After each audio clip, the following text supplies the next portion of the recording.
name's Jack Morris, and I did the legal, governmental, and business environment of the New York Yankees after we had bought them, me and two of my other buddies, Austin Piffy and Bo Gillis.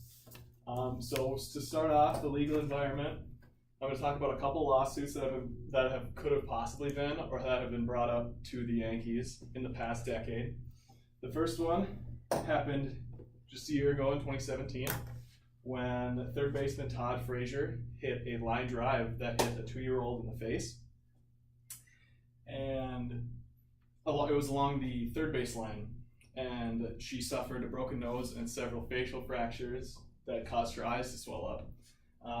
Her father could have sued at the drop of a hat due to safety precautions, but instead the Yankees offered an apology as well as Frazier, and they extended the netting along the third and first base lines for the 2018 season. And the second lawsuit, a fan had fallen asleep during the fourth inning of a Yankees-Red Sox game.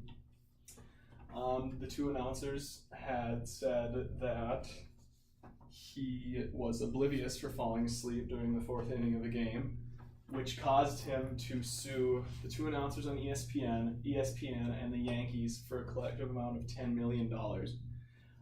That case was dismissed after a year, which is pretty quick for lawsuits, considering things move pretty slow, because defamation suits tend to focus more on reputational damages than emotional distress. So pretty much, other than these and a few more minor lawsuits, they've managed to stay relatively unscathed throughout the past decade or so. The governmental environment of the New York Yankees, I'm going to focus on two court cases that have been brought up. This Federal Baseball Club versus the National League happened in 1922, and it determined that baseball was not interstate commerce under the Sherman Act, and the antitrust exemption was given to Major League Baseball as well as the New York Yankees. It was later reaffirmed, in this case Toulson versus the New York Yankees in, I believe it was 1953. It upheld the antitrust exemption given to Major League Baseball. And so the business environment for the New York Yankees, the team's worth is around $4 billion. Almost half of that, $1.9 billion, comes from the size of New York City's market. $525 million comes from revenue shared across the teams in Major League Baseball. $838 million is now valued for Yankee Stadium, and $700 million is valued for the Yankee brand itself, which is the highest among Major League Baseball teams.